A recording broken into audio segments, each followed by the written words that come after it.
personal experience, culture, general intellectual, moral, and social states of the times, and the conceptual system that structures the way we view the world influence not only psychological theory and our ideas about the nature of humankind, but are inseparable from the way we live our lives and organize the world. The purpose of this chapter is to examine the relationships so that we may more clearly see their interrelatedness and interdependence. We shall take an idea commonly accepted in everyday life in our society and examine it based on an Afrocentric worldview. In this exercise, we shall adopt a perspective different from the predominant perspective of our culture into which we have been socialized, putting into play the law of opposites in order to learn more about ourselves. We shall examine the concept of development and the multiplicity of determinants that shape its meaning. Our aim is to outline some of the hidden parameters of definition and define their implications for a psychology in our future. We shall start with the following questions. What is individual development? Social development? How are they different? At some level, are they the same? On what basis is development determined and by whom? We shall apply our evaluation to nations and the implications for the future of the world. Defined by whom? At least three categories of definition of development can be isolated. More exhaustive accounts can be found elsewhere. In our culture, economics or economic growth determine development. Specific criteria may apply. For example, a country is considered developed only if it reaches and sustains by its own efforts a per capita or gross natural product of $500 to $1,000 and an annual growth rate of 5 to 7%. Of course, this book was written in 1988 or published in 1988, so I'm sure those statistics have changed. Although this view of the development is not widely held today, it is apparent that it continues to have a strong impact on prevailing conceptions of the world. Considering development at the local, regional, and national levels, economics factors continue to be subordinated by many economists and other social scientists. A second category of definition common today was summarized by UNCTAD at the beginning of the United Nations' first development decade. The definition suggests that development is economic growth plus social change. Social scientists differ, however, in the emphasis they place on the economic, social, cultural, and political change processes. In their quest to avoid judging goals and achievements of economic growth, divisions of labor, and attitude changes that prioritize production, the value judgments that are clear and direct are rarely acknowledged as such. And suggestions that developed societies, because of their advanced status, serve as models for other societies are instead honored. The assumption is that modernization, industrialization, technological advancement, and the effects that come with it are evidence of growth and are inevitable for all societies. A minority of persons interested in the development focuses on ethical values. Their definitions stress the qualitative improvement of life for all individuals, groups, and societies. This perspective, sometimes characterized as the French school, has had its strongest impact in the area of religious writings and development. The most important understanding of the concept of development is noted in Webster's New College Dictionary. Underdeveloped means failing to realize the potential economic level of industrial production and standard of living, as from a lack of capital. That only economic definition is mentioned That the only economic dimension is mentioned is not surprising given the worldviews, values, and belief systems that predominate in the US. The same can be expected amongst the vast majority of nations that define themselves as developed, and other cultures with differing worldviews, values, and belief systems as under or undeveloped. To suggest that something is expected that implies that, based upon the previous situations or experiences, it is understandable or probable that it is correct, fair, and even reasonable. What then is development or underdevelopment? Both are artificially contrived concepts used to categorize nations, people, and or cultures according to the worldviews, values, and belief systems of the definers. It is principally Western peoples, particularly Euro-Americans, who have been the leaders in proselytizing their points of view and definitions. Consequently, it is their standard of criteria, which holds economics as central. That is most frequently heard. They have defined themselves as the first world, implying definite, segmented, disorderly, historically, and hierarchical worldviews whose epistemological base we recounted earlier, knowing by counting and measuring. Examining the history of Western cultures closely, we see how the worldview that holds materialism as its basic underpinning yields a primary focus on economics. What then is development or underdevelopment? Both are artificially contrived concepts used to categorize nations, people, and or cultures according to the worldviews, values, and belief systems of the definers. It is principally Western peoples, particularly Euro-Americans, who've been the leaders in proselytizing their views and definitions. Consequently, it is their standard criteria, which holds the economics as central, that is most frequently heard. They have defined themselves as the first world, implying a definite, segmented, historically disorderly, and hierarchical worldview, whose epistemological base we recounted earlier.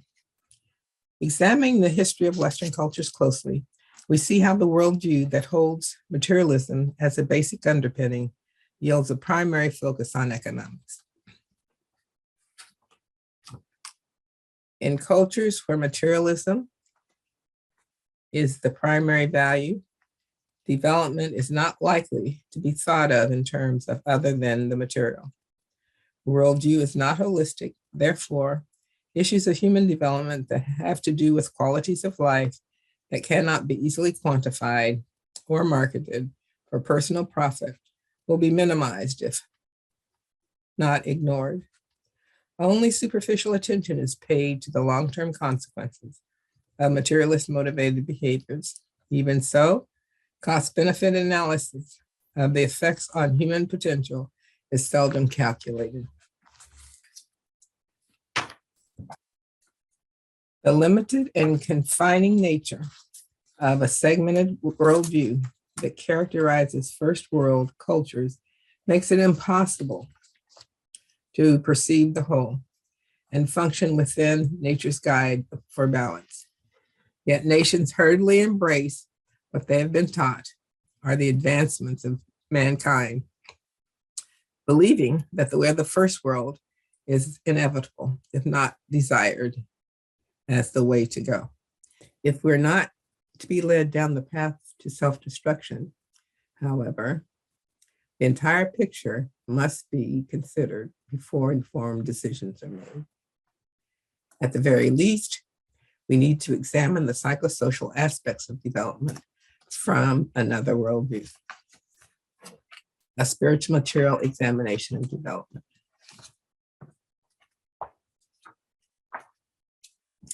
Regardless of the reasons behind the behavior, we find comparatively greater insecurity and aggression, particularly in interracial, interethnic interactions in the first world than among other cultural and economic groups. In modern history, with enslavement, Native American genocide, colonization, 2 world wars, the Jewish Holocaust, and more, we find first world examples of aggressive behavior unmatched in degree by other cultural groups. In my opinion, all of the factors we have discussed may come together at some level to account for the aggression, materialism, and survival orientation. But to gain complete understanding, the suboptimal worldview and conceptual system must be examined because it emerges as the most significant factor differentiating people. From an Afrocentric perspective, it is important to observe how spirit manifests. Human behavior is spirit made perceptible to the senses. Through behavior, people tell us what is in their consciousness, that is, the thoughts and emotions, and how they interact with a particular framework or within a particular framework. Through behavior, people tell us what is in their consciousness, that is, thoughts and emotions, and how they interact within a particular framework. Having colonized much of the world and holding positions of power over others for decades, a minority of people have become highly industrialized and utilize their technology to further their interests throughout the world. How can we account for this great disparity and dominance that has existed throughout modern history? Explanations can be offered by tracing the history of the consciousness manifested or the evolution of the worldview and culture. At the level of generalized culture, there seems to be a correlation between race and dominating behavior. The fact that less than 10% of the world's population identifies itself as Caucasian has been principally involved in colonial domination is meaningful and significant. The fact that less than 10% of the world's population, which identifies itself as Caucasian, has been principally involved in the colonial domination is meaningful and significant. They have managed to virtually subjugate peoples of color throughout the world. By the 1960s, the late 1960s, however, the majority of nations had fought for independence from these imperialists. Unfortunately, in many cases, colonial rule was replaced by colonial puppet rule. For example, by neo-colonialists, people of color who adapted themselves to the Western image. If we start with the premise that all of humankind evolved from a single gene pool, evidence indicates that our beginnings were first in East Africa, later migrating to the four corners of the earth. Based on the laws of genetics, these must have been a people of color, or we would not have this range of hues of skin we witness today. According to the theory by Welsing, the Caucasoid race today began as the type of albino mutant of Negroid people of Africa. The loss of pigmentation, a genetic mutation, marked these people. Albinism is the genetic inability to produce the enzyme tyranase, which is necessary for pigmentation. The albinos must have been isolated from the normal pigmented majority, or they separated themselves, migrating northward to escape the intense African sun. While the exact circumstance of the separation, according to a theory by Welsing, the Caucasoid race of today began as a type of albino mutant of Negro people of Africa. The loss of pigmentation, a genetic mutation, marked these people. Albinism is the genetic inability to produce the enzyme tyranase, which is necessary for pigmentation. The albinos must have been isolated from the normal pigmented majority, or they separated themselves, migrating northward to escape the intense African sun. While the exact circumstances of the separation are difficult to examine, it is important to note that the beginning of divergent patterns of development may have begun at this time. If Welsing's albinism thesis seems questionable, other theories leading to similar conclusions may be more plausible. For example, Bradley's theory of the Iceman inheritance Bradley postulates that the ancestors of Caucasian people were indeed Africans of color who migrated into the Northern Hemisphere, and that the coming and passing of the Ice Age, the Northern Hemisphere, accounts for their physical and psychological differentiation. Bradley postulates that the ancestors of Caucasians were indeed Africans of color who migrated into the Northern Hemisphere, and that the coming and passing of the Ice Age in the Northern Hemisphere accounts for their physical and psychological differentiation. During the Ice Age, at the time of their habitation, somewhere between 100 BC and 10,000 BC, these people adapted to their environment, resulting in physical and psychological makeup of the people we now identify as Caucasoid and Western. Racial designations have been made primarily on the basis of phenotypic differences that occur in skin color, hair texture, and physiognomic features. Explanations for these differences, the physical and psychological aspects, have been based, for the most part, on environmental adaptation or the interplay between heredity and environment. In Western thought, history of the idea of race itself is tied to issues of economic and political subjugation, which has been purposeful and useful to Western powers. The theory offered here is that as Africans lived in climates that were harsher, colder, and less humid, they developed characteristics now defined as Caucasoid. In milder, warmer, more humid climates, they kept the traits designated under the classification of Negroid. As the environment exerted such a strong physical influence, it had an equally significant psychological influence. In harsh and cold environments, if Walsing's albinism thesis seems questionable, other theories leading to similar conclusions may be more plausible. For example, Bradley's theory of Iceman inheritance postulates that the ancestors of Caucasian people were indeed Africans of color who migrated into the Northern Hemisphere, and that they, with the coming and passing of the Ice Age in the Northern Hemisphere, underwent physical and psychological differentiation. During the Ice Age, at the time of their habitation, somewhere between 100,000 BC and 10,000 BC, these people adapted to their environment, resulting in physical and psychological makeup of the people we now classify as Caucasoid and Western. Racial designations have been made primarily on the basis of phenotypic differences that occur in skin color, hair texture, and physiognomic features. Explanations for these differences, the physical and psychological, have been based, for the most part, on environmental adaptation or interplay between heredity and environment.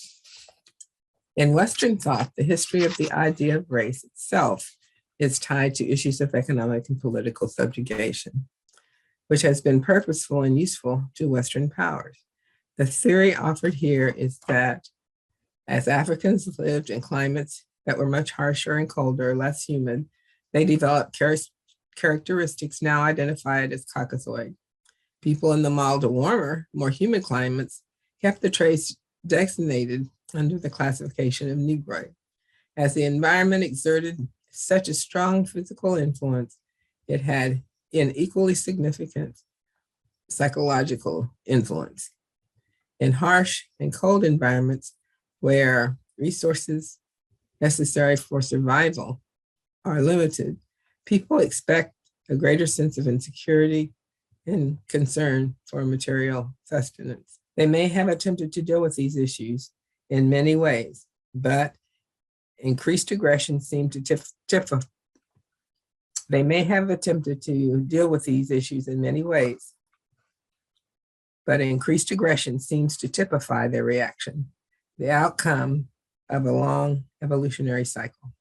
According to Wellesley, concerns about material sustenance and the long development of aggressive behavior also explain what she describes as the white people's war with nature, a reflection of God. Angry with God for their genetically recessive pigmentation, quotes Wellesley, the nature and reflection of God as an angry God in harsh, cold environments where resources necessary for survival were limited. People experienced a greater sense of insecurity and concern for material sustenance.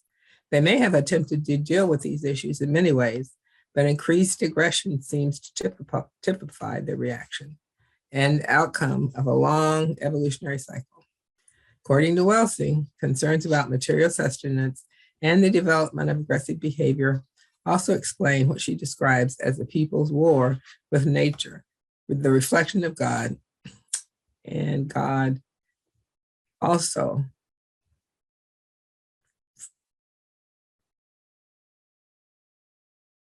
according to Wellesley, concerns about the material sustenance and the development of aggression. According to Wellesley, concerns about the material sustenance and development of aggressive behavior also explain what she describes as a people's war with nature, the reflection of God. Angry at God for the genetically recessive pigmentation, they sought to outcreate God and establish their own order. Wellesley contends that even today, awareness of this genetically recessive nature is expressed by feelings of fear, susceptibility to extinction, unless otherwise careful planning and research is undertaken. Contemporary concerns with genetic engineering, sperm banks, test tube babies, and so on are cited as evidence of the quest to produce and control life itself. Frances Cress Welsing suggests the aggression of whites manifested through racism and oppression of peoples of color is a function of their basic inferiority based on an inability to request.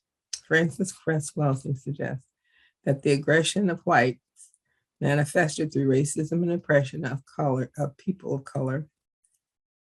Frances Cress Welsing suggests that the aggression of whites manifested through racism and oppression of peoples of color is a function of a basic inferiority based on the inability to produce color, hence the fear of extinction. Perceiving people of color as a threat to survival results in insecurity and aggression. The reason the white minority has dominated and subjugated peoples of color is to protect itself from annihilation, represented in its segmented view through practices that bring races together, particularly miscegenation. The reason the white minority has dominated and subjugated peoples of color is to protect itself from annihilation, represented in its segmented view through practices that bring races together, particularly miscegenation. Wellesley cites common Euro-American behaviors such as sunbathing or tanning, following African-American styles, and co-opting African-American and other cultures as evidence of the deep-seated desire to be like people of color. Along the same time, X. Clark, McGee, Nobles, and Akbar have sought to explain the aggressive nature of the white minority through their research on the relationship between melanocytes, specialized cells that synthesize the dimension their research. Along the same time, X, Clark, McGee, Nobles, and Akbar sought to explain the aggressive nature of the white minority through their research on the relationship between melanocytes, specialized cells that synthesize and disperse melanin, and the nerve cells of the central nervous system. From their studies, they have discerned a high positive correlation between specific levels of sensory acuity and states of pigmentation. X. Clark, McGee, Nobles, and Akbar believe that melanin refines the central nervous system and in doing so produces a highly sensitized sensory motor network. This finding leads us again to the interplay between heredity and environment, the physiology and psychology, because melanocytes synthesize melanin through a series of biochemical reactions, many of which are known to affect one's mental state, specifically dopamine, necessary in the transfer of impulses from nerve endings of the brain, used in research on Parkinson's disease and schizophrenia, and epinephrine, adrenaline.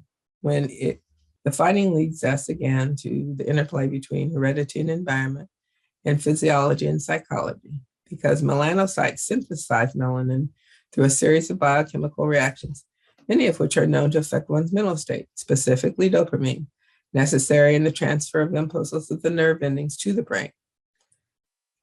This is used in Parkinson's and schizophrenia research. And epinephrine, adrenaline. When we consume the amino acid phenylalanine, the amino acid tyrosine, under normal conditions, form the enzymatic reaction of phenylalanase and phenylalanine. Tyrosine then catalyzes tyrosine to produce dopamine. Dopamine is then oxidized into norepinephrine, converted to epinephrine. Finally, the adrenaline is converted to melanin. The role of adrenaline in emotional response has been documented for years. From a spiritual material perspective, we know the environmental constraints from the psychosocial and physical environment shape the way we perceive the world. The Caucasoids who began to take on the suboptimal view of the world came to characterize Western thought and were likely influenced by short food production seasons of their environments as well as other factors. Material objects they perceived as necessary for survival became the primary focus of their reality and existence itself. All else was secondary. Out of this orientation, guiding values evolved. We can see how differences came to be handled, how Caucasoids came to define themselves and their sense of worth, and how their concept of development emerged. The inability of Westerners to conceive another worldview may, in part, speak to the great threat they themselves believe it poses. The inability of Westerners to conceive another worldview, in part, bespeaks the great threat they themselves believe it poses. I'm ending here. We'll go on to the segmentation and ethical standards next reading. Linda, it's good to see you once again, and I do so much enjoy this, these weekly colloquia, if you will, and discussions. I think we're at a point where we need to go from, shall we say, a summation of the worldview that has incarcerated us, and move forward to see, in some sense, how it has played itself out in behavior and so on, and which you have been doing. And for me, the worldview is the one that was developed in the early 17th century with people like Francis Bacon and Laplace, in terms of their mechanistic view of the universe. And this was when they were overthrowing Christianity, if you will, in terms of God. And in some sense, they had good reason, because I think the concept of God was outsourced in terms of its relationship to the human being, and it was not really solving the problems of the European world at any rate. So, and many of these people also, I think Newton as well was very much a Christian, and in terms of his understanding of quotes what we call Newtonian physics, um, he really didn't know what to do with it relative to his previous theological understanding. And what came out of all of this now was the understanding that the world, the universe, was this great big machine, with Copernicus and Kepler and so on, with this rock, which is the Earth revolving around the sun, and then with Newtonian principles, and then the mathematical principles, if you will, of Bacon and Laplace. They felt that this universe was a big machine, and it was a machine that obeyed certain laws of nature, if you will, but these laws could be described and could be determined mathematically. So what you had was a mechanistic universe that was totally predictable based on a mathematical understanding and mathematical descriptions. So that if you knew, as Newton said, the mass of a body and its velocity, you could determine where it was going to be at any particular time and so on. So the whole universe was predictable. And when you put that with Darwinism, which then said that the universe was created, shall we say, out of the Big Bang, or at some point in time, and the way in which you had this great diversity of human beings and plants and animals, etc., was simply fortuitous mutations, purely by chance. So there was no intelligence in the universe. It was totally mechanistic, and there were rules that could be known by the human mind and could be described mathematically, so that the human being could determine nature and dissect nature and make nature do what the human being wanted, the human mind, which was the rationality of the intellect, so that the intellect now, the rational intellect, could be master of the universe. And this is the end point of that mechanistic understanding of the universe. And then that was even applied, to theology, in the sense that God became this somewhat disinterested person, if you will, out there, who set this world in motion, and that was it. And he was up there watching, and presumably recording our sins or whatever in a big book, and we'd either end up going to heaven afterwards or going to hell. But the theology was no longer a living theology; it was a mechanistic theology. So that God was removed from the universe. God was removed, and our system is an animated system, meaning that God is life, God is nature, and that's why we have the nature and the material and so on and so forth. So if the functionality of nature and God Himself, herself, is life manifesting, whereas with this mechanistic system, God became, the engineer, shall we say, who sat back with an oil can or whatever it is, created this universe out of His intelligence, and there it was running smoothly, or would oil it a little bit when it squeaked, but essentially it had nothing to do with us down here, or nothing to say to us.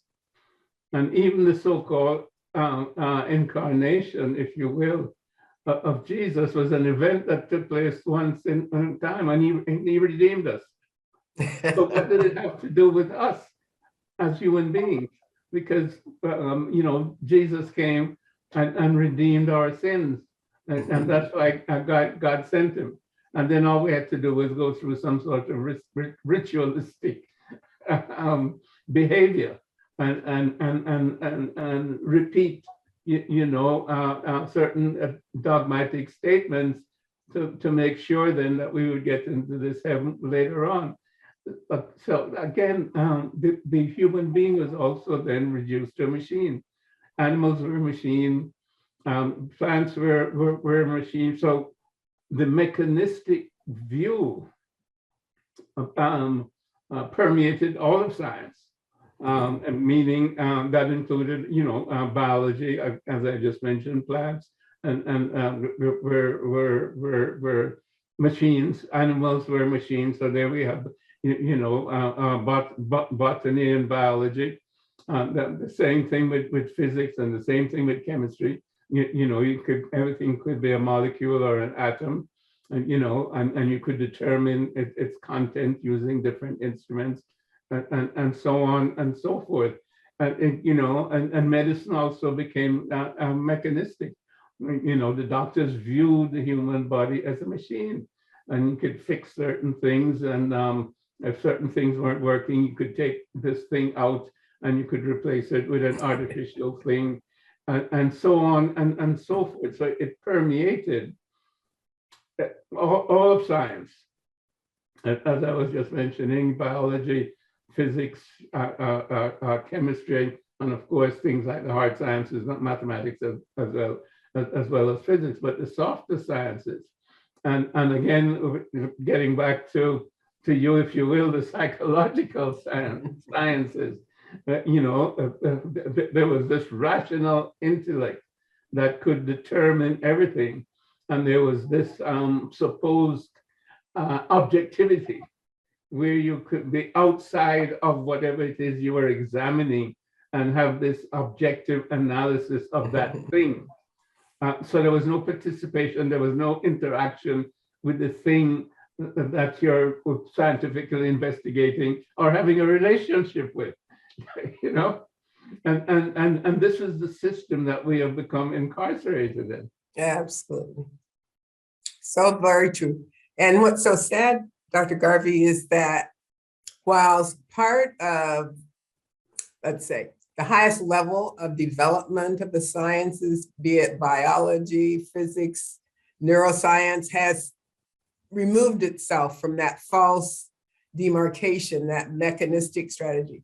But mainstream, we still fall into it. So that's the same mindset that allows us to make very dangerous technological decisions because we can, and that mindset that God is separate and that we know better than God, or we know better than spirit, or we know better than nature, is still pervasive. And it's not only captivating or capturing us as people acknowledging African ancestry, it's also captured those who don't acknowledge their African ancestry, and it's leading us to destruction. Mm-hmm. So it's very sad in a way, and you've done such a beautiful job delineating the history of that insanity. But unfortunately, far too many still think that the nature of reality is fragmented and the spiritual aspect is separate and secondary. And therefore, there's no basis with that fragmented view, that fractured view, for any kind of moral or spiritual anchor. No basis for moral reasoning in its development.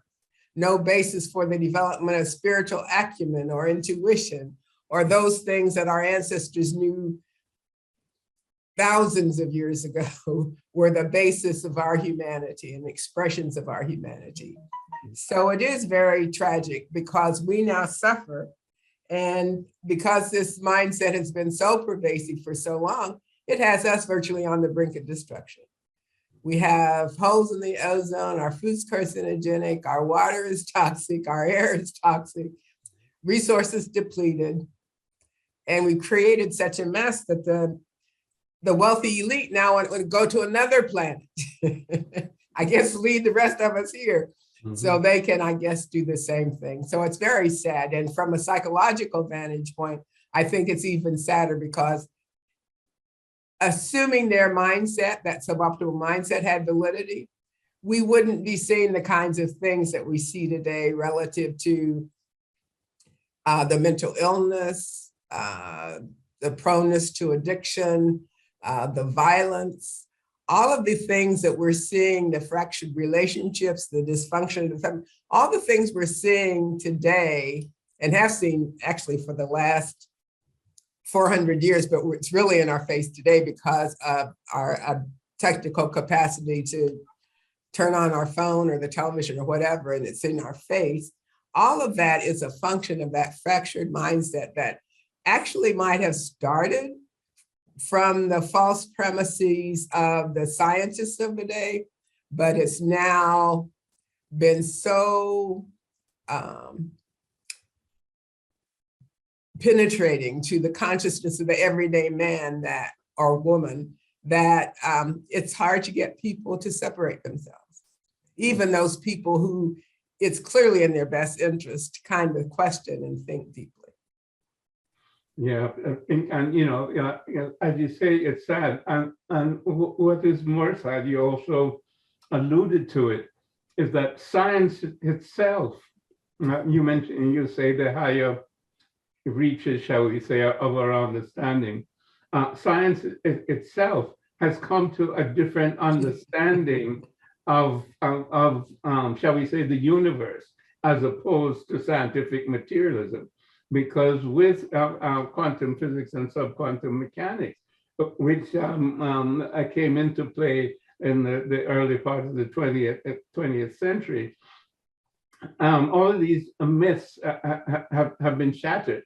I mean, there is no objectivity, because what they have found is that whenever you do an experiment, you change the results by not only by your equipment, but by your mindset in terms of what you expect. So the universe is not predictable. It's now indeterminate. So that business of Bacon, Francis Bacon, and those people saying they could predict everything, and Newton, no, the universe is no longer predictable. And you know, we no longer have atoms. We have energy, and we have fields. So we've gone beyond these little pellets of Newtonian billiard balls or these atoms, et cetera, and this is now hard science, if you will.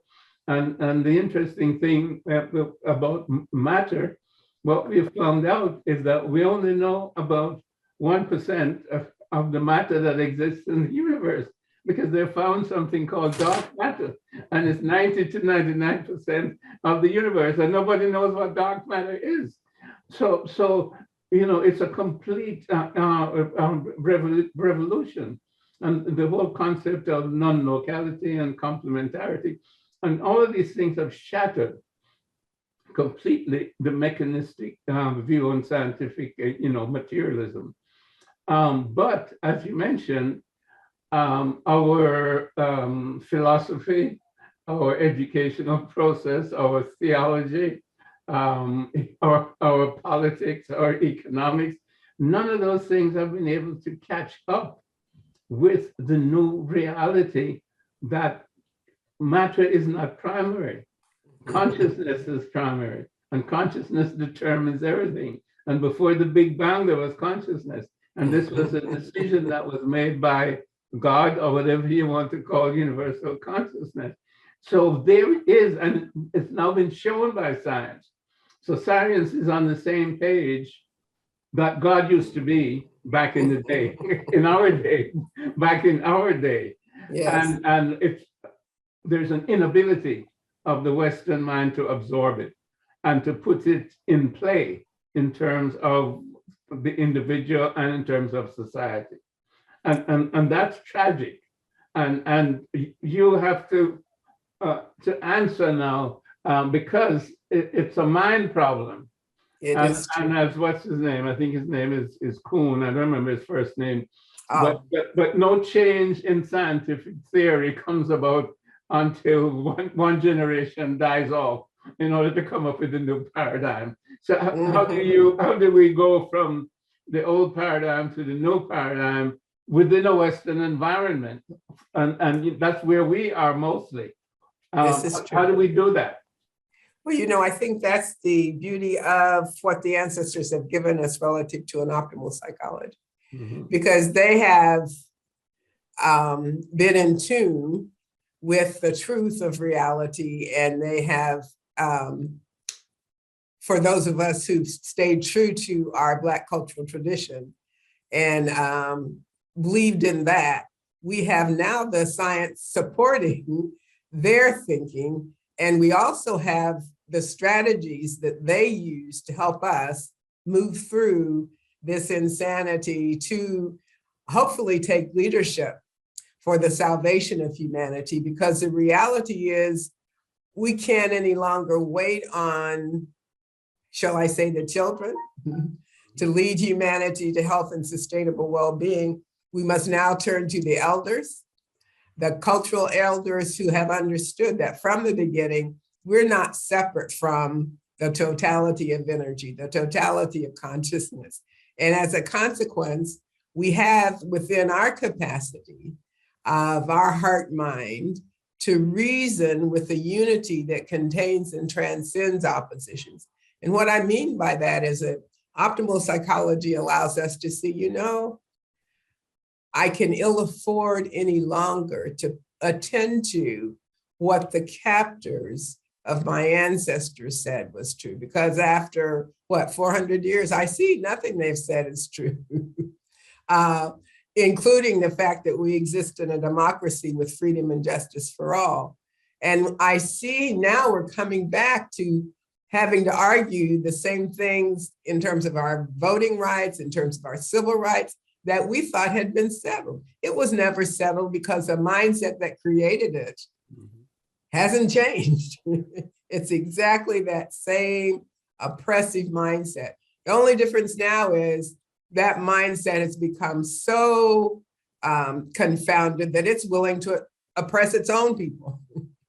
Doesn't care. We're really concerned about economics. We're concerned about that tangible material aspect of being that we want to now hold on to for ourselves, even if it means the destruction of 99% of the people on the planet. What each individual in that suboptimal mindset wants to do is figure out how they can achieve material acquisitions that then will give them some false sense of security and well-being, even though even the simplest psychologists can see that doesn't work. You get some, you want more, you get more, you want more and more and more, you never get enough, and you're anxious, you're stressed, depressed, angry, frustrated, you take it out on the people closest to you. So all of the psychological aspects of being are not separate from the material aspects of being. And our ancestors were so brilliant in knowing that. They knew the key was elevating our consciousness from that lower suboptimal consciousness to a higher optimal consciousness that allows us to transcend. And that's what allowed us as African people to transcend 250 years of no human rights whatsoever. If you just think about that, how is that humanly possible? And if you don't understand something of the shift in consciousness we're encouraging people to make as we move from the suboptimal worldview of missocialization and psychological oppression to an optimal view, we're not going to make the next 250 years. Because as we take on that fragmented suboptimal view, we are in the same position and category of those people who would oppress. So the shift has to be made. Hopefully there's going to be an increased understanding about how to make it. But bottom line, it's very quite simple as this. You simply have to determine what you believe is true and determine what assumptions and principles are going to influence and shape your consciousness. I can't influence or determine how someone else's consciousness is going to be structured, but I have full control over how mine is going to be structured. And if mine is in line with the truth, because the Ma'at has left us, truth will yield justice, will yield righteousness, but it has to begin with truth. Unfortunately, in the Western cultural tradition, truth has never been a key feature. This whole society and most of Western civilization is built on lies. So justice can't come, much less righteousness. True enough.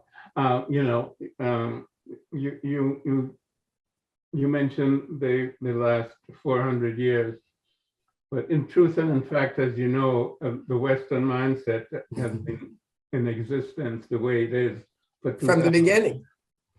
And we have been incarcerated within this mindset within the last at least 400, 500 years, but we had a different a mental understanding of the universe prior to that. So to some extent, we have an easier job because we can remember in the cosmic sense, and if you understand or believe in epigenetics, that the consciousness can regulate your genes and how your genes manifest, shall we say, in terms of your hormones and your behavior. And then you can understand the whole business of memory and the morphic resonance theory that some people have adopted.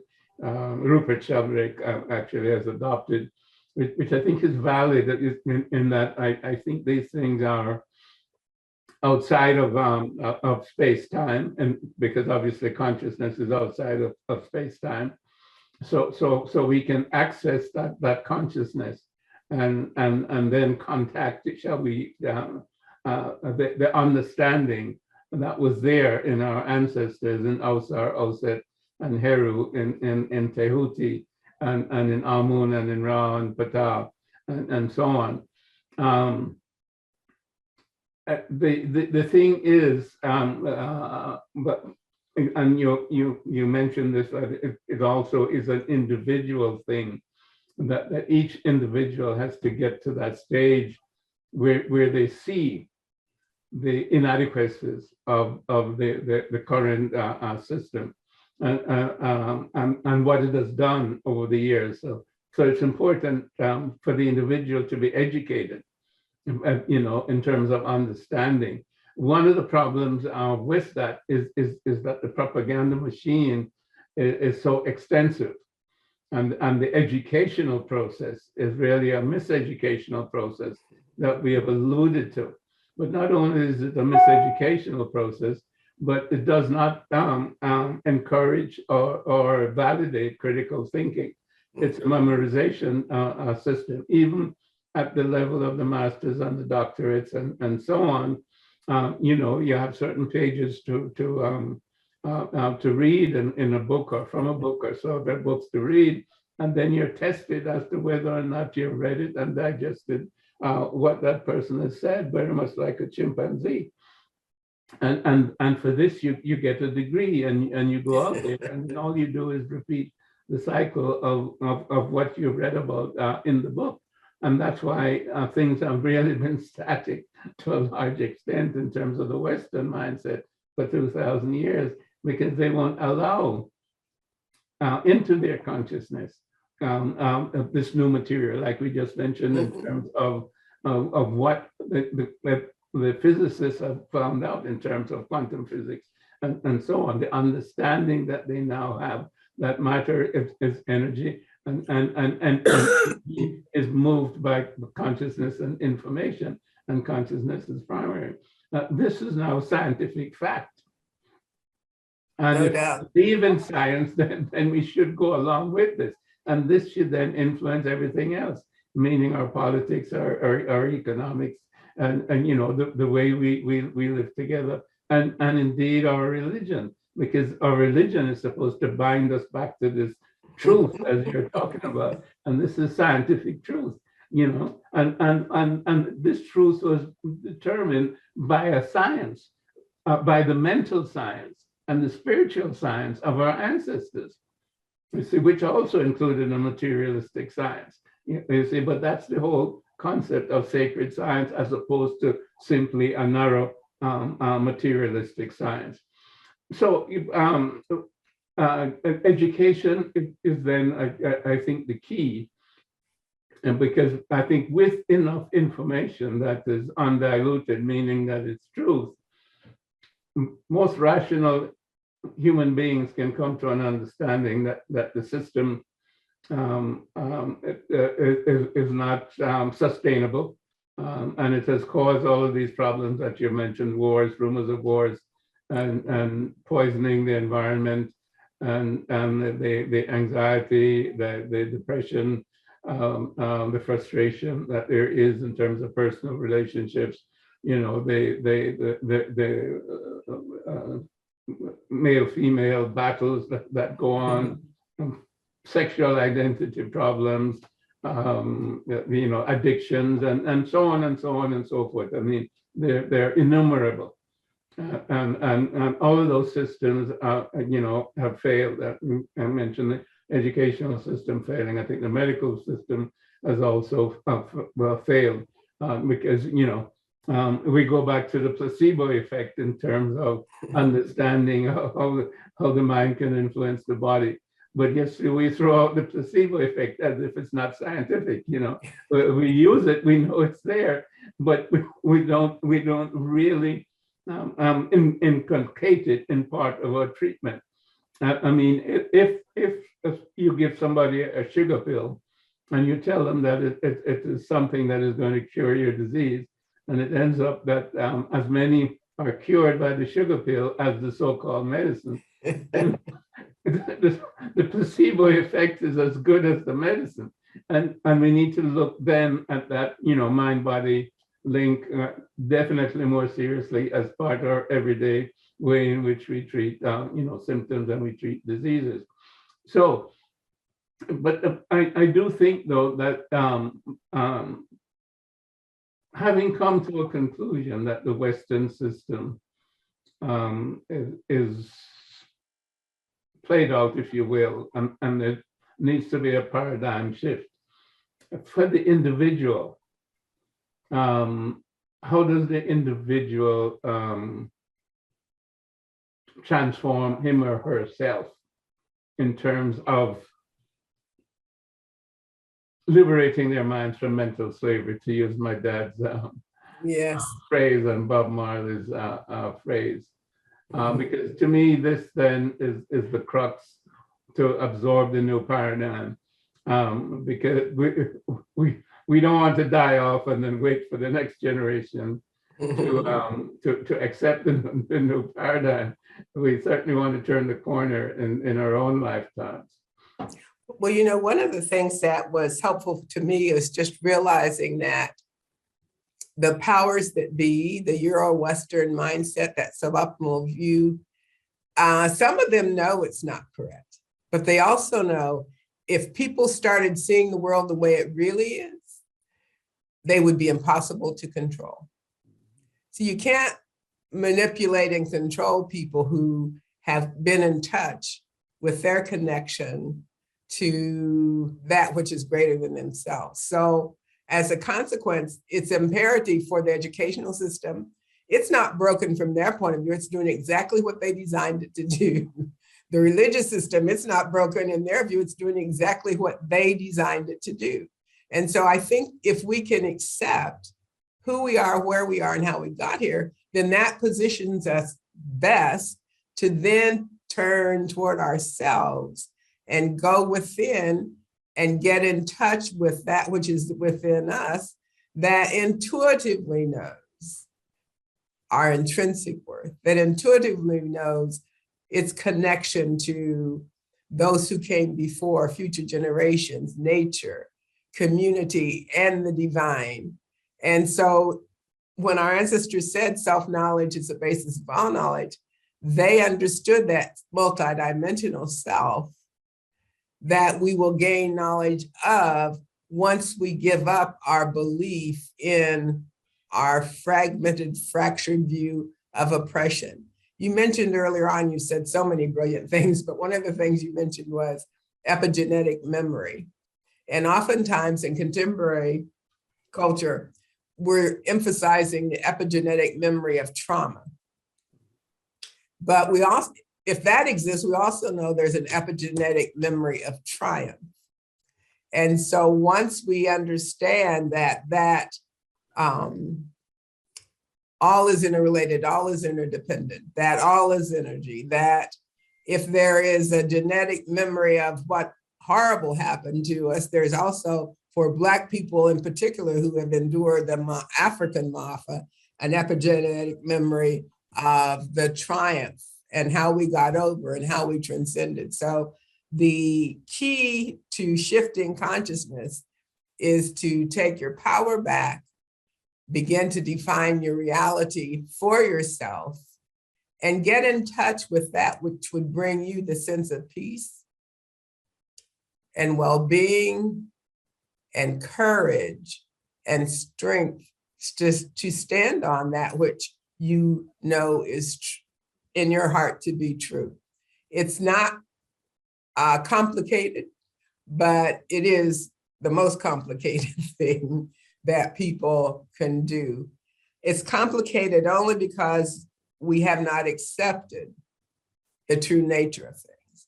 If all is consciousness, as our ancestors said, then that means we are being a part of consciousness.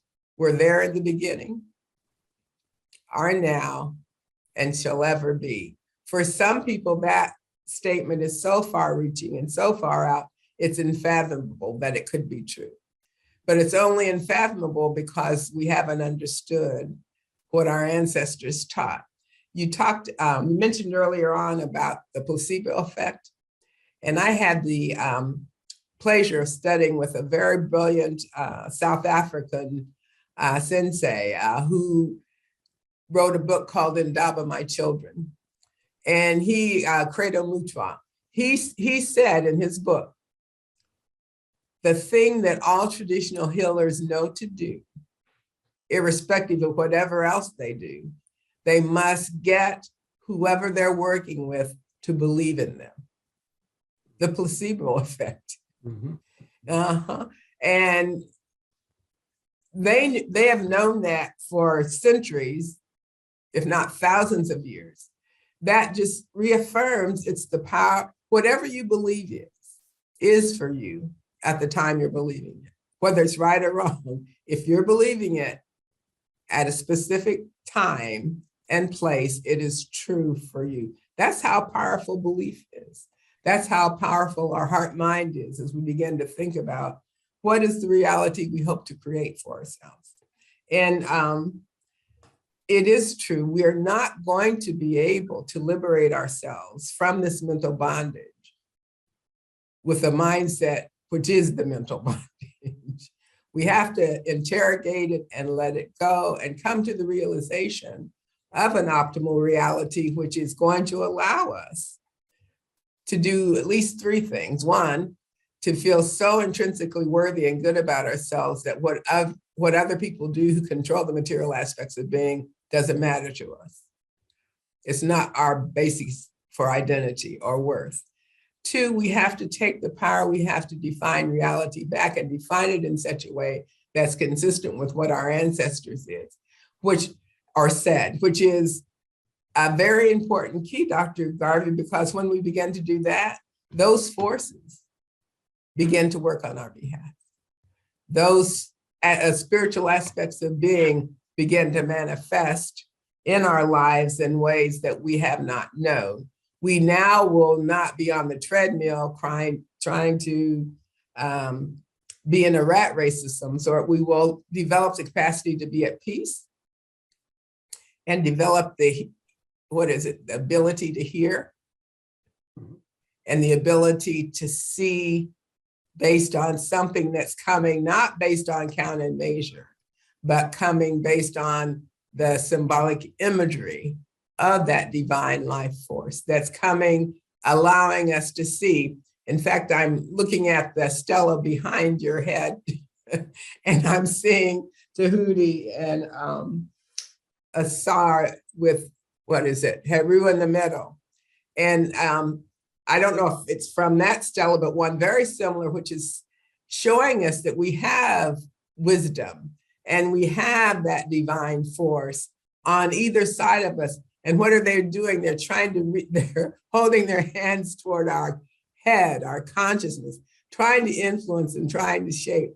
There's a stela that, if it were longer, will show at below are the divine mother goddesses who are also holding us up as this is happening. There'll be a third stela that will show that at some point, Heru, Osiris, Asar, and Jehudi now go below and are the forces on which we stand. And it is the divine mother goddesses who are touching our elbow and looking at us straight in the eye and supporting and guiding us. I go through that elaborate description simply because that's the clarity with which our ancestors understood and tried to leave the representations for us about how it's done, how it will be done, how it was done then, and guess what? That aspect has not changed. So we need to follow the wisdom. We need to follow the consciousness which understood its union with the divine. And we need to let those energies and forces be those which guide our heart, mind, our thinking, our consciousness. And the unity between the rational mind and heart mind are essential as we go forward, because it starts with love and peace. Yeah, it always amazes me, you know, how prescient our ancestors were in terms of their understanding, and as you mentioned, the primary ethos of original civilizations, Nile Valley civilizations, was self-knowledge. Yes. Of course, you only gain self-knowledge by self-inquiry. And the key is remembering, which you brought up that fact.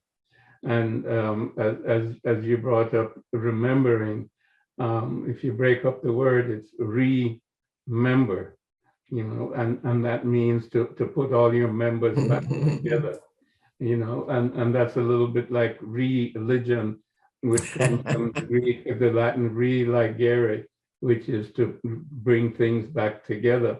And that really is how religion started, with our remembering of who we are. And in the story of Osar and Auset and Heru, which is the original story of mankind, this is the oldest story and the most beautiful story in the world. It was there 4,000 BC before any other story. And so many others have come out of it, the Hebrew stories and so on, and Genesis and all of these other things. But we'll go into that as we go down the road, I guess. But the story is that after Ausar was cut in pieces by Seth, and of course Ausar is our eponymous ancestor. It's who we are in an idealized situation, who we have always been as human beings, and in that sense is both male and female. So Ausar is the eponymous ancestor and was cut into different pieces by Seth.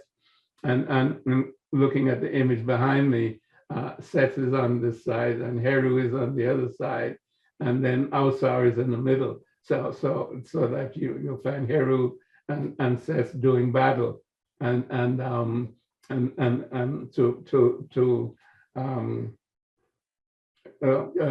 to resurrect Ausar, to resurrect Ausar. So that's the image that I like there. But before that, both Auset and Nephthys, who is her sister, who is also a sister of Ausar, and they were part of the family. I mean, maybe I should back up just a little bit, but the family is Ausar, Auset, Seth, and Nephthys. And Seth and Nephthys are quotes husband and wife in the story. Ausar and Auset are husband and wife in the story. Seth is the bad guy, and our understanding of Seth is really Satan. So Seth has cut the body of Ausar into pieces, 14 pieces, scattered them all over Kemet. And both Auset and Nephthys are lamenting, wailing, and going all over Kemet, trying to find the pieces of Osar, to put them back together, to remember them, to make him whole again. And this is symbolic, as you've been saying, and all along, is that all of those stories and the imagery is symbolic of what is going on at a psychological and spiritual level. And it has not been understood by the Western mindset, who looks at this and say, "Oh my God, this is some sort of animal type thing," or uses it as a historical record, when it's not a historical record. It's ahistorical. It's symbolic of something that is going on all the time in terms of human life and in terms of evolution. So what we have to do is remember, in order to resurrect Osar. We first have to remember what we were in the beginning, and then we have to put that together. And the business of the asexual relationship between Auset and Osar, in order to get Heru, of course, is symbolic. And this is the idea of the virgin birth by the Spirit, in terms of Mary and the pregnancy, so-called, supposedly, with Jesus. But it's not historical. It's symbolic. It's symbolic of the individual psychologically. Auset represents our material consciousness, our consciousness of things, which is our superficial consciousness, which is what in the West is called mind. But mind is bigger than that, in the sense, because what is true mind, you should call soul, or spirit. And of course, spirit is the active part of soul, and of course that's the full dimension of consciousness. But this is superficial consciousness in terms of Auset. So here is your superficial consciousness, which is what we're doing now. We're talking from our superficial consciousness and listening. Now we're saying that from this superficial consciousness, which is Auset and Nephthys, you have to remember who you were as Osar, which is what you were as a, shall we say, a virgin living being, or a pure consciousness. And to do that remembering, then you're going to find that you're going to have to fight Seth in order to resurrect yourself, which is what Heru is. Heru is the resurrected Osar. But you're going to have to fight all of those things that we've been talking about: the negative mindset in terms of the West, the individualism, the intoxication with sensory input, and things that are pleasant, and walking away from things that are unpleasant, and all of our addictions and all of our attractions. That is what we have to fight against as we look into ourselves psychologically, to remember who we are, or who we were when we came to planet Earth. Because when we came to planet Earth, we were pure consciousness. You see, but with our cultural system and all of that has added all of these negative characteristics that are Sethian. We have become intoxicated with objects and sensual input. What our eyes see, and what our ears hear, and what our tongues taste, and what our senses feel. All of those things have attracted us in terms of a superficial consciousness. But we have to go beyond that. We have to go deeper, because we are more than the animal with the five senses and a superficial consciousness that is the so-called intellect and the rational being. Now, that is the job. And as you say, it's simple, but it is difficult. It is very, very hard, because what we're doing really is battling ego, which has been in place over time. And that whole psychology is the ego psychology of the Western mindset, which has been propping up ego all along, and it's propped up with all of the things that you gain to prop up your ego, because ego is a concept. And you know, you can obviously go into that more than I can in terms of the ego psychology. And much of psychology has been about boosting your ego, you know, making your ego stronger so that you can, you know, survive and do battle in this world out there. And of course, he had mentioned also too that psychology has gradually gravitated to a transpersonal psychology. So there's movement in that area, there's movement in the scientific area, but certainly each of us has to do that self-inquiry, gain self-knowledge, and then we can transform ourselves to be the true human beings that we were designed to be, and our ancestors knew that we were supposed to be. Absolutely. They knew through symbolic imagery and rhythm, as you mentioned before, and as a consequence, when we read what they have to say or we look at the glyphs they have left us, if we understand it as symbolic imagery, we know Septian consciousness is within us. That's the lower consciousness within us. And the fight is between the lower consciousness within us and the higher consciousness within us, who we might characterize as Heru. But that battle is an internal battle that each of us probably has to fight on a regular basis, because once you have subdued Set is still a part of you, and can, if you're not totally focused on Heru, that heightened consciousness, will slip back in as the opportunity to bring you lessons for greater knowledge, wisdom, and understanding, growth, if you will, until ultimately, hopefully in this body, you'll have the opportunity to elevate yourself to the Asar. But it's interesting because some would argue that, well, we won't go there today. I was going to talk about Asar and Aset and their relationship, but I think the key is the point that you have made, and we've been trying to make this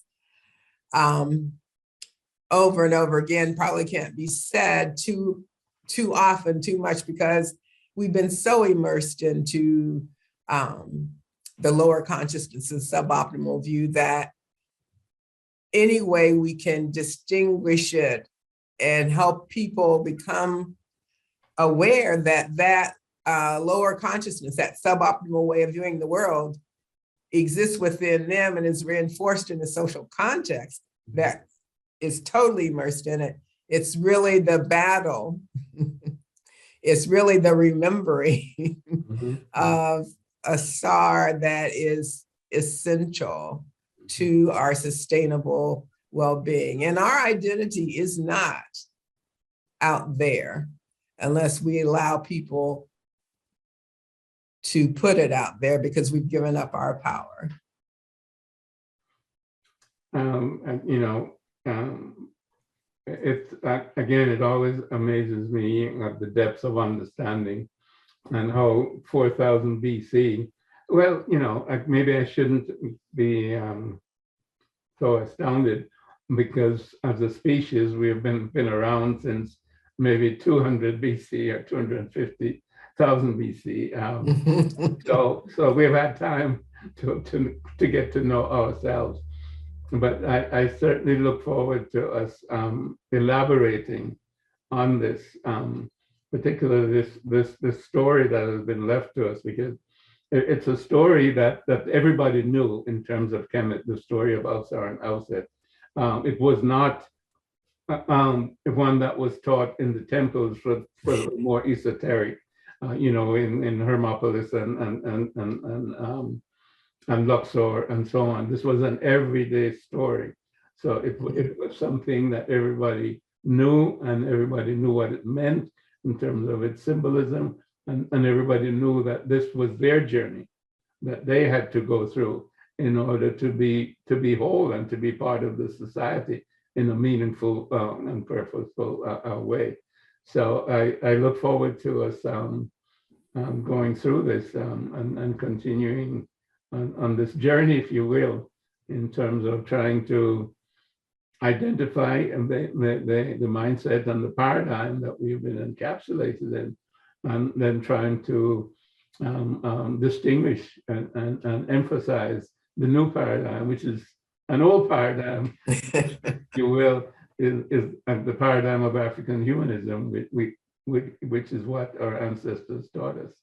So once again, thanks, Linda. It's been my pleasure. Oh, thank you so very much. And thank you for listening and attending. It's so important because ultimately what we need is a community. We need a collective of conscious people whose consciousness is in union with the ancestors because they have or are engaged in the process of remembering. So thank you so much, Dr. Garvey, for joining in this excavation and this remembering. Peace and blessings to all. Be like mental archaeologists. We are excavating the psyche. Okay, I look forward to next week. Likewise. Bye-bye.